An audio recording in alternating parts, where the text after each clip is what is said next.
I've always been someone who liked to be alone in nature. It's the quiet I craved, the sense of isolation that comes with being miles away from civilization. That's why I found myself on that forgotten trail, the one my friend Lucas had warned me about. He'd hiked that path a few years back and swore it wasn't a place to go alone. But stubbornness runs deep in me. I figured he was just being cautious, overthinking things. It was late September when I decided to take the trip, the last chance before winter set in and the mountains would be covered in snow. I'd seen this trail on a map I found in a small hiking shop and thought it would be perfect for a weekend solo camping trip. The weather had been cool but not too cold, and I figured I could handle whatever came my way. I parked my car at the edge of the forest near the trailhead, a small dirt road leading into the dense trees. The parking area was deserted, nothing unusual for a trail this far off the beaten path. The air smelled of damp earth and pine, a scent I never could get enough of. I loaded up my gear, tent, sleeping bag, food, and water into my backpack and set off. The first few miles were easy, the trail winding gently through the forest, the trees towering above me like ancient sentinels. The sun filtered through the branches, casting dappled light across the forest floor. Birds chirped in the distance, and the wind rustled the leaves, giving the impression of life all around. It was peaceful, the kind of quiet I was used to when hiking alone. I didn't realize how far I'd walked until the path started to get steeper, the trees thinning out, replaced by thick brush. The map I had showed a series of markers, red and blue dots, leading to a small, isolated campsite by a creek, but the further I went, the more the trail felt off. The trees closed in, the air grew heavier, and I noticed the distinct lack of wildlife. It wasn't the silence of a peaceful forest, but a heavy, unnerving quiet. By mid-afternoon, I came across the first marker, a faded red dot spray painted on a tree trunk. It didn't feel right. The more I looked around, the more it felt like something was watching me, even though I couldn't see anything. My instincts, honed over years of hiking and camping, told me to be wary, but I ignored it, thinking it was just my mind playing tricks. I set up camp near the creek, a small clearing where the water ran fast and clear. I was far from the main trail, but I had enough supplies to make it through the night. As I worked to set up my tent, I noticed something strange. There were footprints near the water's edge, deep, heavy prints, unlike anything I'd seen before. They were too large to be from an animal, but they didn't look like human tracks either. The ground was soft, so the details were blurred, but the sheer size of them made my stomach turn. I tried to push the thought out of my head. Maybe someone else had been out here recently. It was a big forest, after all. Still, I couldn't shake the feeling that I wasn't alone. As night fell, the temperature dropped, and I built a fire to keep warm. The flickering flames cast long, wavering shadows on the trees, creating eerie shapes that seemed to move on their own. The crackling of the fire was the only sound, and the rest of the world felt distant and cold. I ate some of my food, keeping the fire going and watching the flames dance. My thoughts were scattered, half focused on the unease I couldn't shake, half distracted by the beauty of the quiet night. Around midnight, the first noise came, a rustling in the trees, faint but distinct. At first, I thought it was an animal, a raccoon, maybe, or a deer, but then it came again, closer this time. I stood up, my heart racing. I couldn't see anything beyond the firelight, but the sound was unmistakable. Someone or something was out there. I grabbed my flashlight, shining it around the clearing. The beam cut through the darkness, illuminating the trees and the brush, but there was nothing there. I sat back down by the fire, trying to calm myself. Maybe it was just a curious animal. But then I heard it again, closer this time, like footsteps in the underbrush. I felt a chill run down my spine. I stood up again, the hairs on the back of my neck standing on end. This wasn't normal. I hadn't seen a single person on the trail all day, and now there was someone or something moving around my camp in the dead of night. The rustling continued, moving around the perimeter of the clearing. My mind raced, my breath quickening. I considered packing up and leaving, but that would mean walking back into the woods in the dark, where I had no idea what was waiting for me. No, I had to stay put at least until morning. The fire crackled loudly, and for a brief moment, I thought the sound might have scared whatever it was away. But then I saw something, movement just outside the reach of the firelight. It was too fast to be a deer, too deliberate to be an animal. I froze, my heart thudding in my chest. The shadows in the trees shifted again, and this time I saw it clearly. A figure, tall and hunched, moving between the trees. It didn't look human. The shape was too strange, the way it moved too unnerving. I could see only a vague outline, too tall, too thin, and its limbs bent in unnatural ways. It wasn't walking. It was almost gliding, silently, through the darkness. I held my breath, not daring to move or make a sound. It moved closer, coming toward the firelight, but stopping just at the edge of it. My heart pounded in my ears, and my hands shook as I tightened my grip on the flashlight. For what felt like an eternity, I sat there, waiting for something to happen. The figure stood motionless, like it was waiting for me to make a move. My mind raced with all the possibilities. Someone playing a prank, someone trying to scare me, but deep down, I knew this wasn't a prank. This wasn't a game. After what felt like an eternity, the figure finally turned and disappeared back into the woods, slipping silently between the trees like it was never there. I sat there, stunned, unable to move, trying to process what I had just seen. My instincts screamed at me to pack up and leave, but I was paralyzed. If I left now, I'd be walking straight into the unknown darkness of the forest. Instead, I stayed by the fire, my eyes darting around the clearing, waiting for something else to happen. I didn't sleep at all that night. Every snap of a twig, every rustle in the leaves, kept me on edge. The fire eventually died down, and the cold crept in, but I dared not leave the safety of the small circle of light. The morning came, gray and overcast. I hadn't slept, but the dawn brought some semblance of relief. I packed up my gear quickly, trying to get out of there as fast as I could. I kept my eyes on the trail, my mind still reeling from the events of the night. The footprints by the creek were gone, washed away by the night's dew, but the memory of the figure lingered in my mind. As I hiked back down the trail, the woods seemed less inviting than before, the shadows deeper, the air heavier. I didn't stop to rest. I just kept walking, the distant sound of rushing water my only companion. When I finally reached the trailhead, I saw that my car was still the only one there. I climbed into the driver's seat, locking the doors behind me, and started the engine. I didn't look back. The memory of the figure, the fear I'd felt, stayed with me as I drove away from that place, never once glancing in the rearview mirror. I still don't know what I saw that night. I don't know if it was a person, an animal, or something else entirely.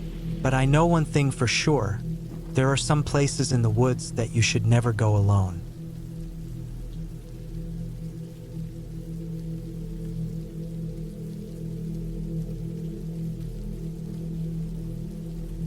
The air was thick with the scent of pine and wet earth as I stepped out of the truck. My boots sank slightly into the soft, damp ground, the remnants of a rainstorm that had passed through earlier in the day. We'd arrived just as the sun was dipping below the horizon, the fading light casting long, eerie shadows over the campsite. My stepbrother, Evan, was already unloading gear from the truck. His wife, Sarah, was setting up a small portable stove, her movements quick and efficient. I could tell they were both excited for this weekend getaway, but for some reason I wasn't feeling the same thrill. I didn't know if it was the way the trees stood tall around us, their branches shaking in the cool breeze, or if it was just the weight of the silence in the forest that made my skin crawl. Either way, something felt off. I tried to shake the feeling and walked over to help Evan with the tent. It was supposed to be a relaxing weekend, a simple camping trip to get away from the noise of daily life. But as I set up the stakes for the tent, I noticed that the quietness wasn't just the usual peacefulness you expect in nature. There was something unnatural about it, like the forest itself was holding its breath. "Everything good?" Evan asked, his voice cutting through my thoughts. "Yeah," I replied, forcing a smile. "Just weird, you know?" He glanced around, then shrugged. "It's just a forest. You're not used to this kind of isolation. You'll get used to it." I didn't respond. I wasn't sure what it was, but I didn't feel any more at ease. By the time we finished setting up the campsite, the sun was almost gone, and the forest was cloaked in darkness. We sat around the fire, the orange glow casting flickering shadows against the trees. Sarah handed me a beer, and we all settled into the quiet rhythm of the evening. The sound of crackling wood and the occasional rustle of animals in the distance filled the air. I thought about how much I needed this. Time away, time to clear my head. But every now and then, I caught myself glancing into the blackness between the trees, a strange feeling creeping up my spine. "You okay?" Sarah asked, noticing me staring into the woods. "Yeah," I said quickly, turning my attention back to the fire. "Just don't know. Feels like we're being watched." Evan chuckled, but it was a hollow sound, like he was trying to convince himself more than me. "It's just the woods, man. There's nothing out there." But I wasn't so sure. There was something strange about how the night seemed to stretch on forever, how the darkness felt almost alive. The fire crackled loudly, and the moment passed, but I couldn't shake the feeling. As the night went on, we ate, drank, and talked, but I kept hearing something. A soft, almost imperceptible sound coming from the edge of the camp. It was like the brush of branches or the faintest crunch of leaves underfoot. I kept telling myself it was just an animal, maybe a deer or some small creature, but each time the sound came, my heart would race. Around midnight, we decided to turn in for the night. Evan and Sarah crawled into their tent, while I laid down in mine, listening to the sounds of the forest. The night was still, but my mind was too active. My thoughts kept returning to the strange noise, to the way the shadows moved between the trees. Every now and then, I would hear it again, the subtle crackle of leaves, the soft thump of something moving. I tried to push it from my mind, but sleep wouldn't come. I rolled over, adjusting my pillow, staring up at the ceiling of my tent. That's when I heard it again, closer this time. The unmistakable sound of something stepping on dry twigs, right near the edge of the campsite. I froze. For a moment, I thought it was just the wind, but the air was still. The sound came again, this time a little louder, a little closer. It wasn't an animal. It was too deliberate, too heavy. I sat up, straining to hear, but the sound stopped. The forest was silent once again. My heartbeat hammered in my chest, but I told myself it was nothing. I just imagined it. Still, I couldn't shake the unease gnawing at me. I grabbed my flashlight and unzipped the tent flap, cautiously stepping outside. The fire had burned low, and everything was bathed in a dim, pale light. My eyes swept over the camp, scanning the edge of the woods where I'd heard the noises. There was nothing, just the rustling of leaves in the breeze. I stood there for a long moment, straining my ears, but everything was still. I finally sighed, trying to convince myself I was being paranoid. As I turned to head back to the tent, I heard it again. This time it was unmistakable. A twig snapped. It was closer than before. I spun around, my heart racing. There, just beyond the reach of the firelight, I saw something. At first, I thought it was a person, but then the figure stepped back into the darkness so quickly that I couldn't be sure. I felt a chill run down my spine. My instincts screamed at me to run, to get back to the tent and wake Evan, but I couldn't move. The sound of my breathing was too loud in my ears. It was like the forest itself was holding its breath. I slowly backed up to the tent, my eyes never leaving the spot where the figure had vanished. My mind raced, and my heart pounded, but I couldn't shake the feeling that someone, or something, was out there, watching us. I made it back to my tent and crawled inside, trying to control my breathing. I didn't dare move, didn't dare make a sound. All I could do was wait for the morning. But the night dragged on, every little sound making my nerves jolt. Finally, just as the first light of dawn began to break through the trees, I drifted into an uneasy sleep. When I woke up, the forest was quiet again, but the eerie feeling had not left. I was more determined than ever to leave, but Evan and Sarah seemed oblivious to my discomfort. They were already packing up their things, happy to move on to the next part of the trip. I couldn't shake the feeling that something was wrong, though. As we packed up the camp, I noticed something strange. There were footprints around the campsite, faint but unmistakable. They weren't animal prints. They were human, but they were strange, barefoot, with a long stride, as if the person had been walking around the camp without making a sound.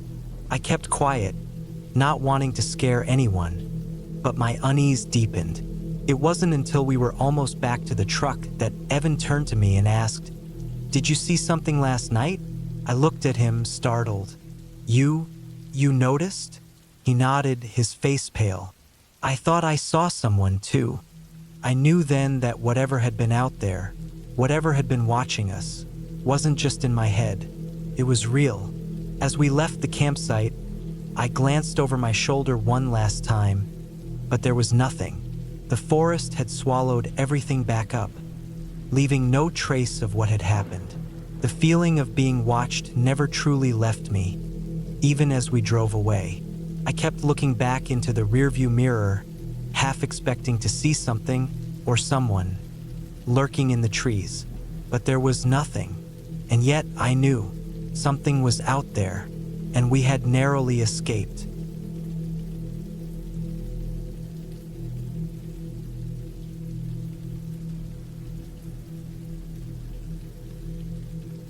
It was the middle of August when I decided to head out for a solo camping trip.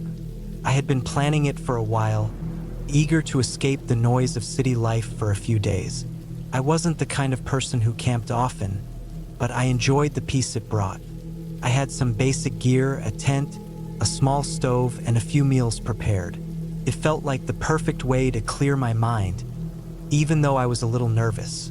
I arrived at the campsite, which was tucked away deep in the woods, not far from the edge of a quiet, secluded lake. It wasn't a marked campground, but I had found it after some searching online. The area seemed remote enough to ensure I wouldn't run into too many people. Perfect, I thought. The first day was uneventful. I set up my tent near a tall cluster of trees, keeping it close to the lake but far enough away to avoid any flooding if it rained. The air was still, and the only sounds were the occasional rustling of leaves and the chirping of birds. I felt relaxed, content. That evening, I made a small fire and cooked some freeze-dried meals while watching the sunset behind the trees. Night fell, and the dark silence of the forest surrounded me. The stars above were bright, the kind of stars you only see far from city lights. But something was off, though I couldn't quite put my finger on it. A shiver crawled up my spine as I sat there, alone by the fire. It wasn't cold, but the stillness of the night felt unsettling. I eventually turned in for bed, zipping myself into the safety of my tent. I lay there in the darkness, listening to the wind whispering through the trees. It was the kind of quiet that pressed down on you, making every sound feel amplified. I don't know how long I lay awake, staring at the ceiling of the tent, but it felt like hours. My mind began to race with strange thoughts, wondering if there were any wild animals nearby, or even worse, if there were other campers around. Then I heard something, a twig snapping far off in the distance. At first, I told myself it was probably an animal, maybe a deer or a raccoon. But the sound came again, and this time I felt a chill go through me. It wasn't the noise of an animal. It was too deliberate, like a person trying to be quiet. I strained my ears, listening carefully. The sound came again, closer this time. A step, then another. Someone was walking through the woods. My heart began to race, and I could feel the blood draining from my face. This wasn't normal. I was deep in the woods, far from any roads or towns. The closest people would be miles away. Who would be out here at this time of night? I lay perfectly still, trying not to make a sound. I could hear the footsteps now, slow and steady, crunching on the leaves and twigs. The footsteps stopped for a moment, and I held my breath, straining to hear anything else. Then came a soft, almost inaudible sound, like someone exhaling. My mind was racing. Was it someone lost? A fellow camper? Or worse, someone who shouldn't be out here at all? I grabbed the flashlight beside me, but I hesitated. I didn't want to alert whoever it was that I was awake.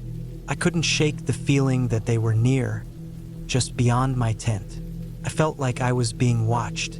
The footsteps started moving again, this time slower, as if the person was creeping closer to my camp. My hands were clammy, and I could feel the fear tightening in my chest. My instinct told me to pack up and leave, but I wasn't sure how to do that quietly without making myself known. I waited, heart pounding, listening for any sign of movement. Felt like an eternity, though I knew it had only been a few minutes. Then I heard a voice, faint, distant, but unmistakable.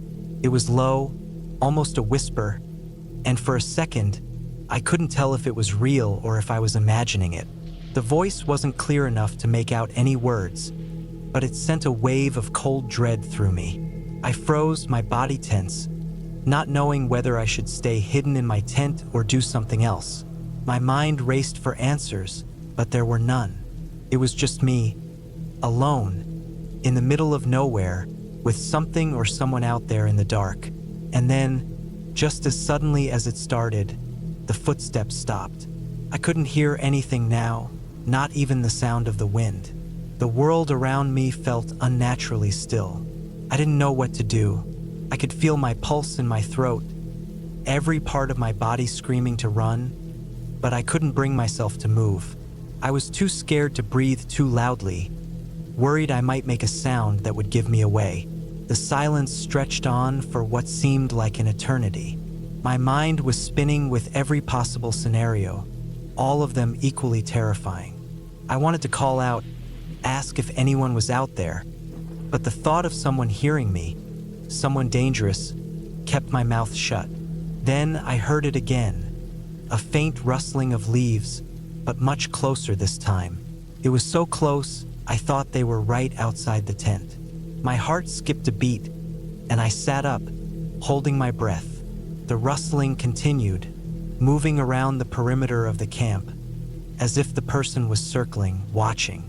And then I heard it, the unmistakable sound of breathing, slow and steady, coming from just beyond my tent. I couldn't take it anymore.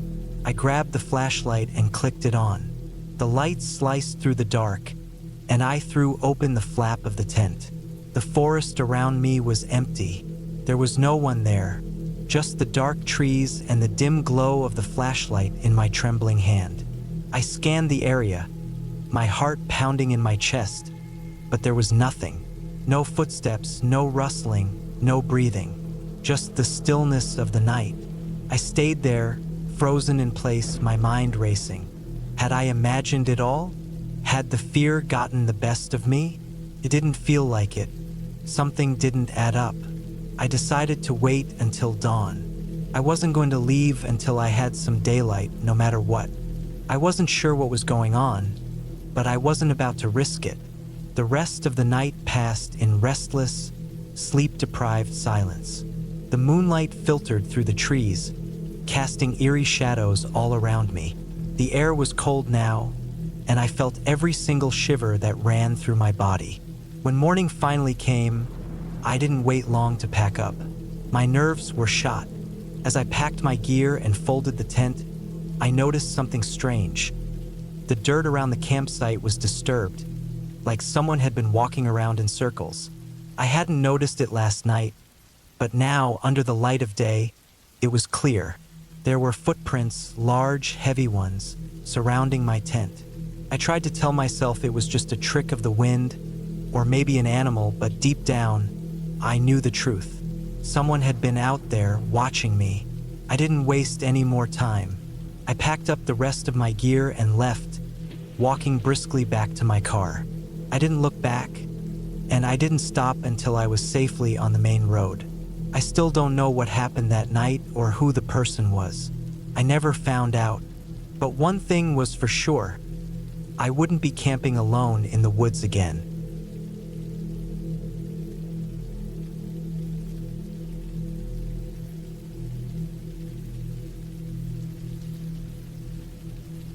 I never understood the idea of camping alone in the wilderness. It always seemed like a recipe for trouble.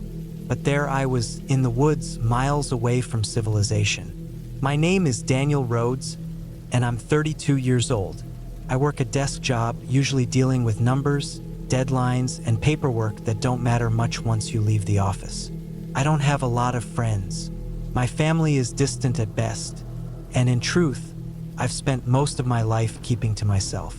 That's why when my friend Todd suggested I join him for a camping trip, I was more hesitant than I let on. Todd was the type of guy who thrived in nature. He had been camping for years and always encouraged me to try it. I'd done a few weekend trips with him, but nothing like this. A week in the woods, alone, that felt different. But Todd wasn't available this time, and I didn't want to let another weekend go by without doing something outside my usual routine. So I decided to go on the trip alone. I figured a few days in the woods wouldn't hurt. The silence, the isolation, it all seemed like the perfect escape from the noise of city life. I drove for hours through the winding back roads of northern Michigan until I reached the spot I had picked out, a secluded forest area known as Ashwood Pines. It was one of those places that wasn't on many maps, and it seemed far enough from everything to give me the peace I was craving. There were no nearby towns, no cell service, and the nearest ranger station was a good couple of hours away. I arrived in the late afternoon, just as the sun was beginning to set behind the thick canopy of trees. I could feel the air cooling around me, the crisp scent of pine needles filling my lungs. I parked my truck near a small clearing, gathered my gear, and set off toward a secluded spot I had scouted on a map. The hike was short but steep. I made my way up the slope, feeling the weight of the camping gear press against my back. The path was overgrown, the earth soft with pine needles, and I could hear the distant call of birds above. As I reached the top of the ridge, I was greeted by the sight of a small, secluded cabin. It wasn't much, just a simple structure made of rough-hewn logs with a rusted tin roof. The windows were boarded up, and the wood had darkened with age. But it had the rustic charm I was looking for. I set up camp just outside the cabin, pitching my tent near a small stream that trickled down the mountainside. As the sun dipped lower, casting long shadows over the forest, I felt a quiet sense of relief. This place was peaceful, far removed from the noise of modern life. The silence felt profound, almost sacred. That evening, as I sat by the fire and cooked a simple meal, I couldn't shake the feeling that something was a bit off. It wasn't a sense of dread, exactly, but a feeling that this place wasn't as deserted as it seemed. The wind rustled through the trees, and occasionally I heard something that sounded like footsteps or a twig snapping in the distance. But when I looked, there was nothing, just the endless forest stretching out in every direction. I shook it off, chalking it up to my mind playing tricks on me. I'd been cooped up in the city for too long. A few strange noises in the woods weren't anything to worry about. Night settled in, and the stars above were brighter than I'd ever seen. I sat near the fire, savoring the warmth of the flames as the temperature dropped.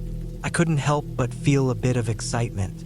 I was finally alone, away from everything. No work, no obligations, just the wilderness and me. As the night deepened, I eventually crawled into my tent, the sounds of the forest outside lulling me into a false sense of security. The wind picked up, rustling the leaves in the trees.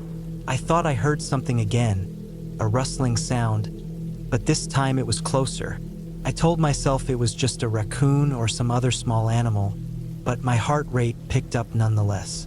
The night passed without incident, and the following morning I awoke to the soft light of dawn filtering through the trees.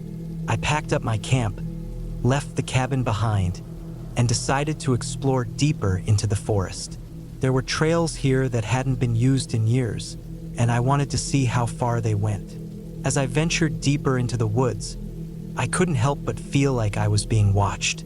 The feeling wasn't intense, but it was persistent.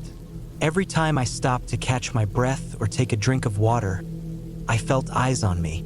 I looked around, but all I saw was the dense forest stretching out in every direction. Still, something felt wrong. The trail I was on became less distinct the further I went, and after a few hours of hiking, I found myself in a small clearing. The sun was starting to dip behind the trees again, casting long shadows across the forest floor. In the center of the clearing was a large, moss-covered rock, and something about it struck me as odd. As I got closer, I saw that the rock wasn't just a rock. It was a grave. The grave was unmarked, but the ground around it was disturbed. Freshly overturned soil lay in a small mound, and the stone at the center had strange carvings that I couldn't quite make out. I knelt down to get a better look, my breath catching in my throat as I realized the carvings were not random. They were symbols I had never seen before, not like anything I had learned about in history or literature. A chill ran through me, and I stood up quickly, glancing around the clearing. The hairs on the back of my neck stood on end, and I had an overwhelming urge to leave.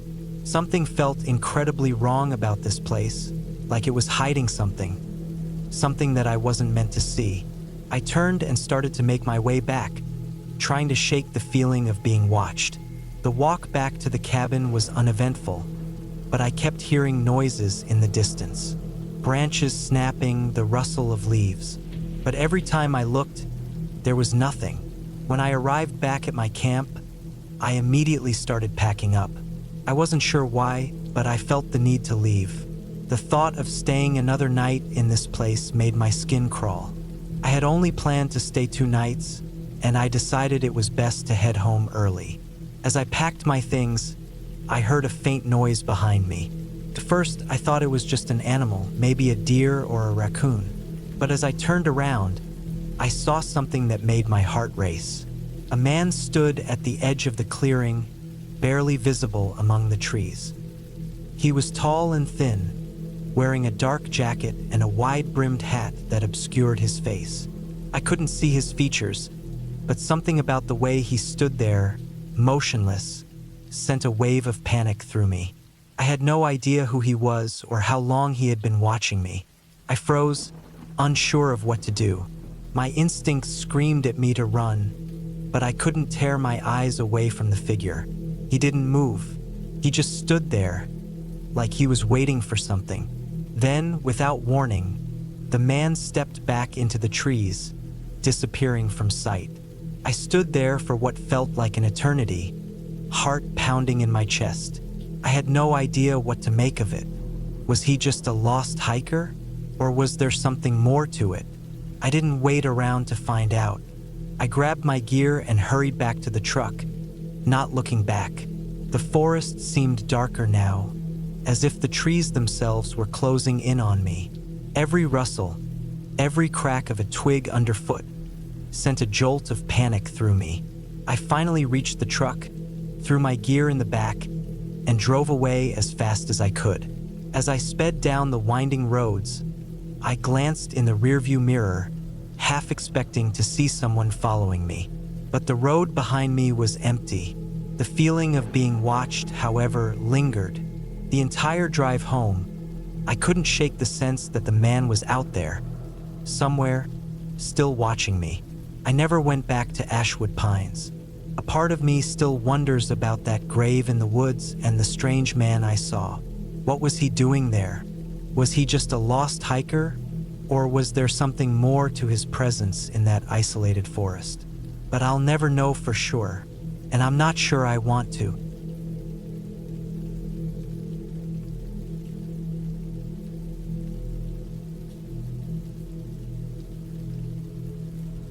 I don't know why I thought camping alone in the backwoods of northern Idaho would be a good idea. At 33, I'd spent years out in nature, hunting, fishing, and surviving. But this time, something felt different. Maybe it was the overcast sky as I loaded up my gear, or the unease that started creeping into my gut the moment I set up camp. It was mid-November, and the temperature was already dropping fast as night started to settle in. The air smelled like wet pine, and the distant sound of a creek nearby was the only thing that broke the eerie silence. I hadn't seen anyone on the drive up, just miles of empty road and dense woods. Not a soul for miles, and yet, there was a weight in the air that didn't sit right with me. I brushed it off, assuming it was just the isolation of the place getting to me. My cabin for the weekend was a small one-room structure, little more than a lean-to with a stove and a couple of bunk beds. It wasn't much, but it was enough for me to get away from the noise of the world. I'd planned on spending the night with a book, a flask of whiskey, and my rifle by my side, simple, peaceful. As I settled in for the evening, the wind started to pick up. The trees creaked and moaned, a low howl rising from the dark forest outside. The sky was darker now, the clouds thick and heavy, as if a storm was brewing. I could feel the temperature drop even more as I fed the small fire in the stove, trying to keep the chill at bay. It wasn't the cold that bothered me, though. It was something else. It was the feeling that I wasn't alone. I tried to ignore it. It had been years since I'd gone camping by myself, but there was no reason to be worried. The cabin was safe and the woods were quiet, or so I thought. Around midnight, I heard something. A sound so faint at first, I thought it was just the wind, but it didn't stop. The sound was something like footsteps, deliberate and heavy, crunching through the underbrush just outside the cabin. I froze, staring at the door, my heart racing. No one should have been out here, not at this time of night. I waited, listening carefully, but there was nothing more. The noise had stopped, but the feeling of being watched hadn't.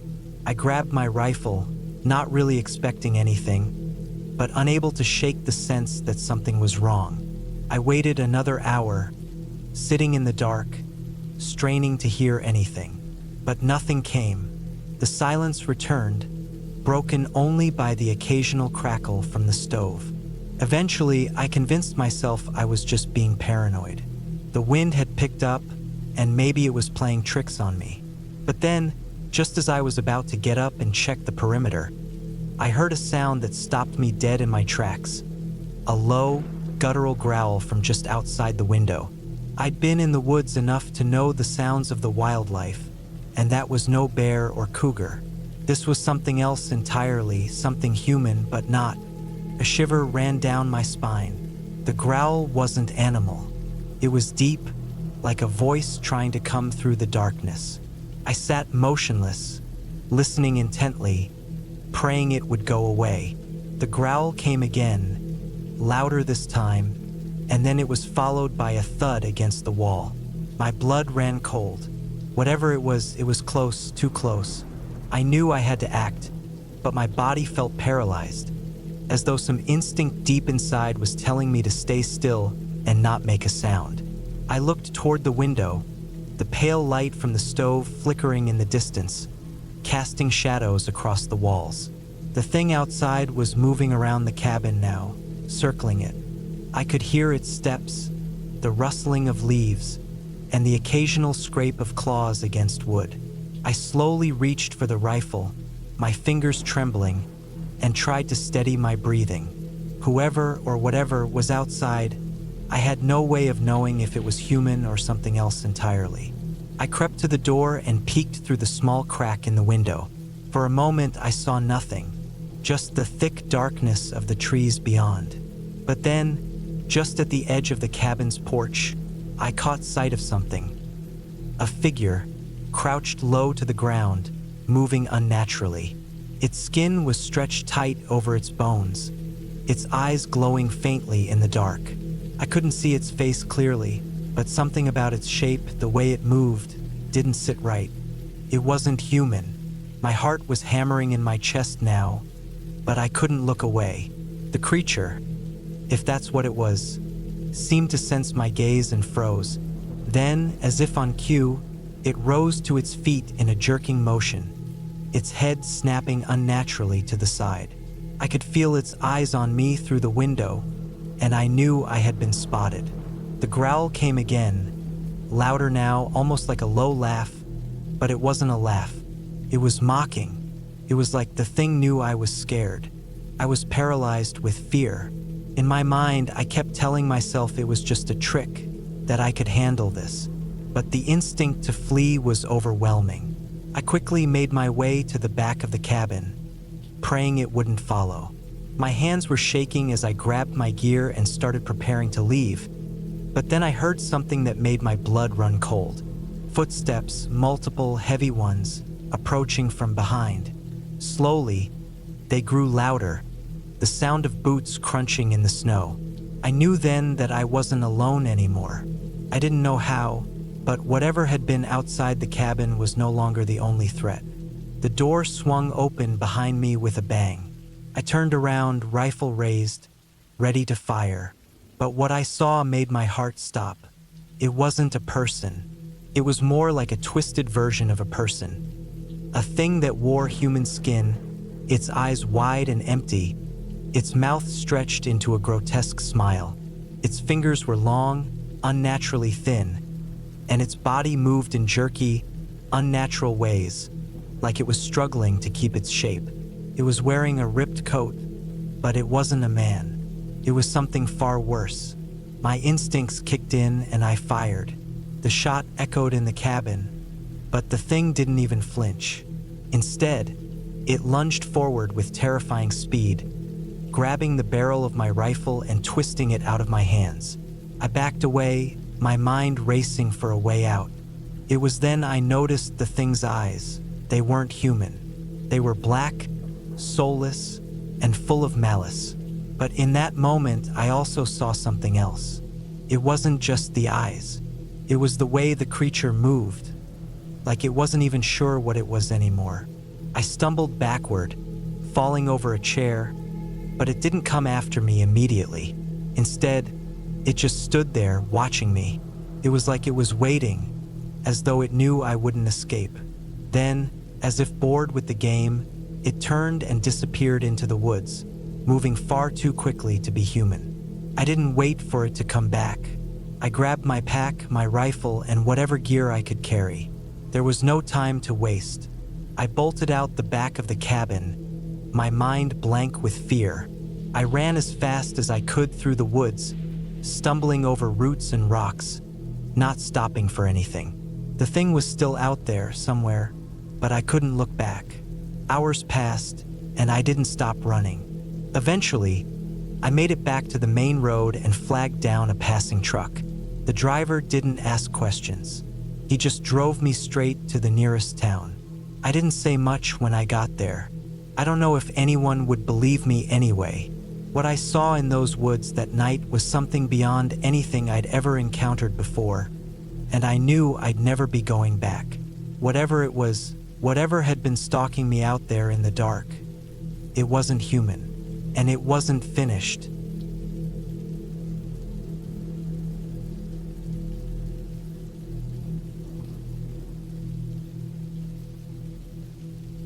I had always loved the idea of being in the middle of nowhere, the kind of place where the stars shine so brightly you forget what city lights look like. I had planned this trip for weeks, determined to escape the noise and chaos of life for a few days.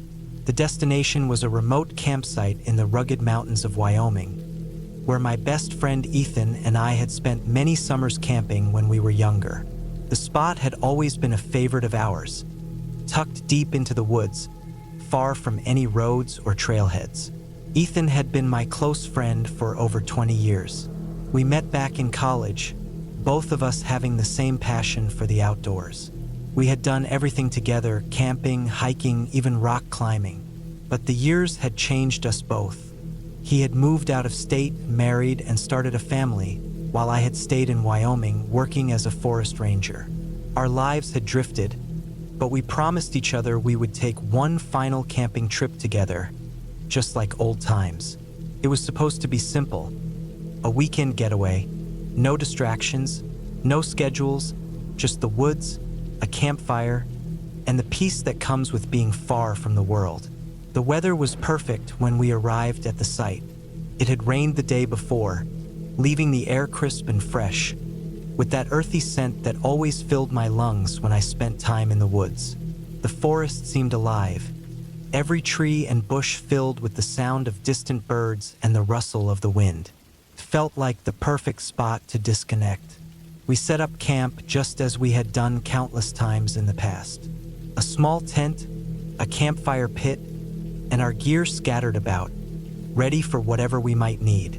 The sun was starting to dip behind the treeline, casting long shadows across the ground. The sound of the forest around us was calming, the kind of background noise that made you feel safe and secluded. After dinner, we sat by the fire talking about old times. Ethan had always been a storyteller, spinning tales of our adventures in the wilderness. But as the night grew darker, something felt off. The air grew heavier, and I couldn't shake the feeling that we weren't as alone as we thought. It wasn't that I heard anything specific, but there was this unease, like we were being watched. I shrugged it off, telling myself it was just my mind playing tricks on me. After all, I was used to being out here. Nothing had ever happened in all the years I'd been camping in these woods. But even so, I kept glancing into the darkness beyond the firelight. The shadows seemed deeper tonight, the trees standing tall like silent sentinels. We finished our beers, and Ethan suggested we turn in for the night. I agreed, although I still couldn't shake that nagging feeling. The moment I zipped up my tent, the world outside felt distant. It was silent, too silent. Not even the wind was moving. Around 2 a.m., I woke up to a strange sound. It was subtle at first, like a twig snapping far off in the distance. I tried to ignore it, but then I heard it again, closer this time. My heart started to race. I wasn't sure why, but the hairs on the back of my neck stood up. I lay there in the dark, staring at the ceiling of my tent, listening to the sounds of the night. Another snap. It was definitely closer now. I unzipped the tent slowly, trying not to make a sound. Outside, the fire had long since burned out, leaving only faint embers. The moonlight filtered through the branches of the trees, casting eerie shapes on the ground. I stood there for a moment trying to calm myself, but that feeling of being watched was even stronger now. I grabbed the flashlight and shone it around, scanning the woods. Nothing moved, but I still couldn't shake the sense that something was wrong. I was about to crawl back into the tent when I heard it again. A footstep, not far from the camp. It was soft, deliberate, as though whoever or whatever it was trying to stay hidden. I froze. I didn't want to make any noise. I slowly backed into the tent, my breath shallow, trying not to alert whoever was out there. I had been trained to handle situations like this, to keep a cool head in the face of uncertainty. But I couldn't explain why my heart was pounding, why the air felt thick and heavy. I lay there for what felt like an eternity, listening. Every little noise made my stomach twist. An owl's call, the rustling of leaves, a branch creaking in the wind, and then silence. It was too quiet. I waited for what felt like hours before I finally convinced myself it was just an animal, maybe a deer or a bear, moving through the woods, but I couldn't sleep after that. I kept hearing things I couldn't explain. I couldn't be sure if it was just the wind or something more. Every rustle of the leaves made my pulse spike. Finally, just as the first light of dawn began to peek through the trees, I fell into a restless sleep. The next morning, Ethan was already up, sitting by the campfire, a steaming cup of coffee in his hands. He looked up as I emerged from the tent, squinting against the bright morning sun. "Morning," he said casually, though I noticed the look in his eyes. He'd always been good at reading me, and I could tell something was on his mind. I sat down beside him, not sure how to explain what I'd heard, or if I should even mention it. But before I could say anything, Ethan spoke again. "Did you hear that last night? Around 2. I froze. "You heard it too?" He nodded, taking another sip of his coffee.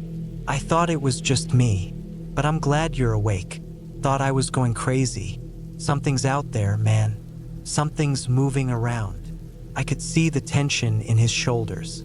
Ethan wasn't easily scared. He'd faced down wild animals, dealt with rough terrain, and spent weeks in these woods without blinking an eye. For him to say something was out of the ordinary was enough to make me nervous. We sat in silence for a while, both of us looking out into the woods. It was a typical morning in the mountains, peaceful and calm, but there was a weight in the air. Something felt wrong, like a presence we couldn't see but could feel. Around midday, we decided to take a hike. The tension between us had become too much, and we needed to stretch our legs, get some fresh air, and shake off the feeling of being watched. We packed up some snacks and set off into the woods, the trail familiar beneath our boots. But as we ventured deeper into the forest, the sense of unease only grew stronger. The forest had always been quiet, but today it was dead silent, not a bird or insect making a sound. The stillness felt unnatural. It wasn't until we reached the ridge overlooking a valley that we found something odd. A campfire. But it wasn't our campsite. It wasn't anyone we knew. The fire had long since died out, and the camp itself was abandoned. There were remnants of a recent meal, half-eaten food, a few scattered bags, but no signs of life. Ethan and I exchanged glances, a chill running down my spine. I couldn't explain it, but there was something about the sight that felt wrong. We inspected the area, looking for any clues, but there was nothing that made sense. No tracks, no signs of struggle, just the remnants of a camp left in haste. We quickly decided to leave, but as we made our way back to the campsite, we noticed something else. The woods seemed different, less inviting, like we were being funneled in a direction we didn't want to go. That night, we didn't bother with a campfire. We both felt it. Whatever had been out there, whatever had made those sounds, was still close. We spent the night in tense silence, staying alert, listening for every little noise in the dark. I hardly slept, my senses on high alert. Every snap of a twig sent me jolting awake. By morning, we packed up and decided to leave. We didn't say much to each other. The unease had grown too strong. As we walked back to the truck, neither of us looked back at the woods. The same woods that had once been a place of peace and adventure. Something had changed, and we both knew it. When we got back to town, we asked around about the strange campfire we'd found, but no one knew anything about it. The woods had always been quiet, untouched by others. No one camped there, not without good reason. It was too isolated, too far off the beaten path. We never went back to that spot. And even though life went on, I never forgot the feeling of being watched, the weight of something out there in the woods, something I still couldn't explain.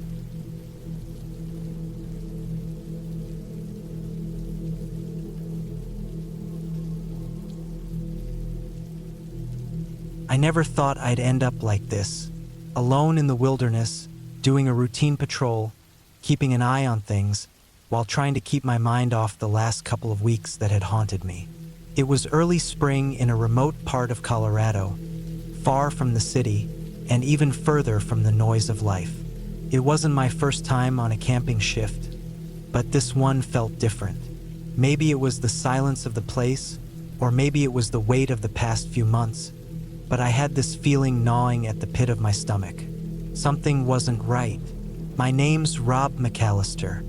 Imakop. 38 years old. I've been working in law enforcement for about 15 years, and most of it has been spent patrolling remote areas. It's one of the quietest jobs you can have. There's no chatter of city life, no honking horns, no bustling crowds. Just you, your patrol car, and the never-ending expanse of land stretching in every direction. I used to love it, but now, after a couple of incidents, I wasn't sure if I could ever enjoy these quiet nights again. The night started out like any other. I was in my patrol truck, cruising slowly down the dirt road that ran parallel to the mountain range.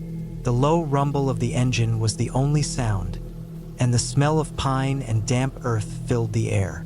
There was nothing around except trees and rocks. Even the wildlife kept its distance. It had rained the night before, so the ground was muddy, and the air was thick with moisture. The sky was overcast, no stars in sight, just the muted glow of my headlights cutting through the darkness. It was a weird kind of silence. Not peaceful, not unsettling, just empty.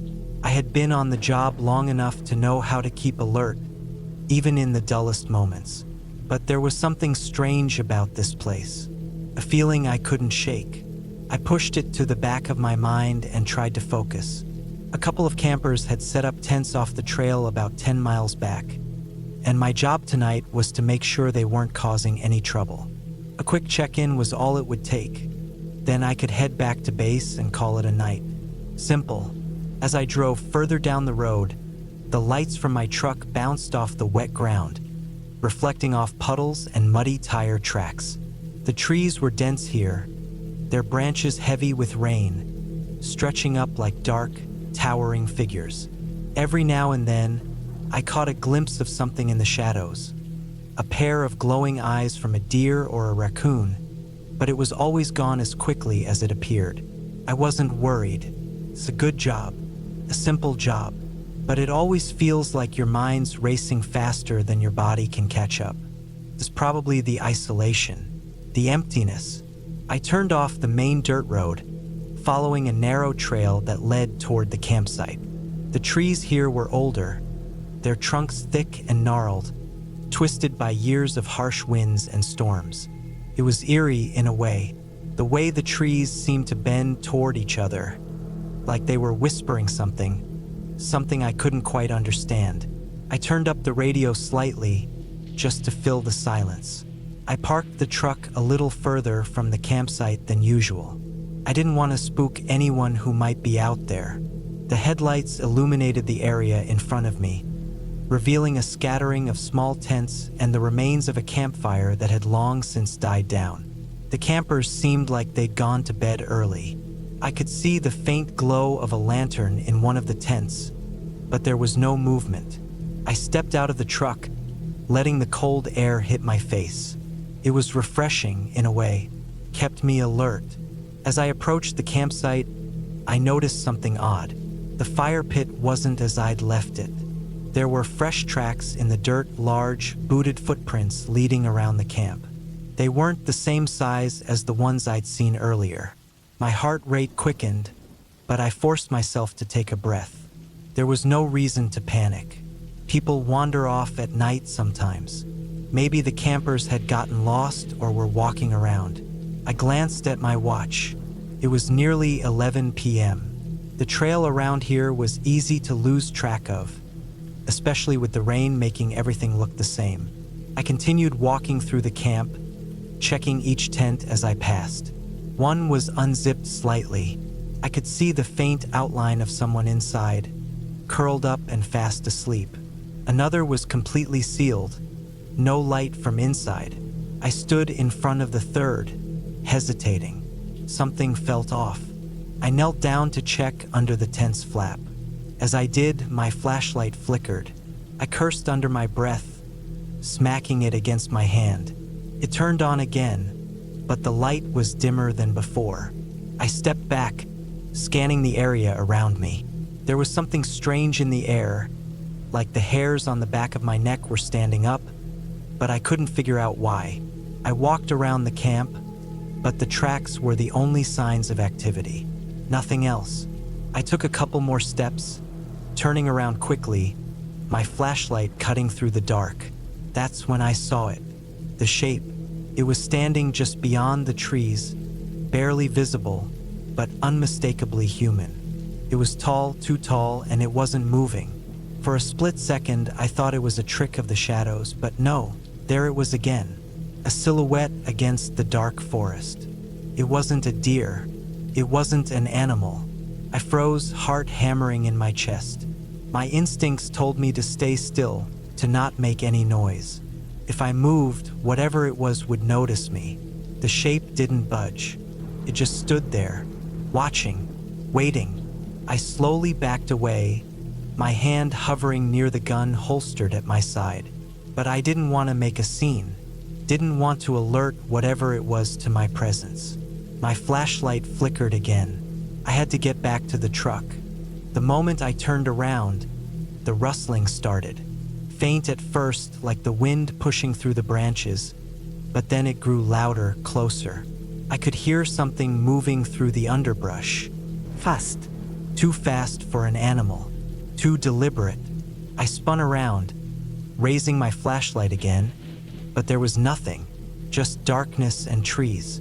The shape was gone. I didn't waste time. I bolted back toward the truck, my pulse pounding in my ears. I couldn't see anything behind me, but I could hear the twigs snapping, the faint sound of footsteps matching my pace. Someone was following me. I jumped into the truck, slamming the door behind me, and started the engine. My hands were shaking as I put the truck in gear, accelerating out of the camp. I glanced in the rearview mirror. The trees were still. The woods were silent again, like nothing had ever happened. But I knew I wasn't imagining it. Someone or something had been watching me, and whatever it wasn't human. I drove back down the trail, my headlights bouncing off the trees, but I didn't stop until I reached the main road. I wasn't going back out there, not tonight. The camp could wait until morning, but I wasn't about to stick around. I kept my eyes on the rearview mirror the whole way back, but there was nothing, just darkness. By the time I made it back to the station, I felt the weight of it all. The adrenaline, the uncertainty, the dread, fading. But the unease was still there. Couldn't shake it. Whatever I'd seen in those woods, I'd never forget it. Took a while before I could sleep, and even then I didn't rest well.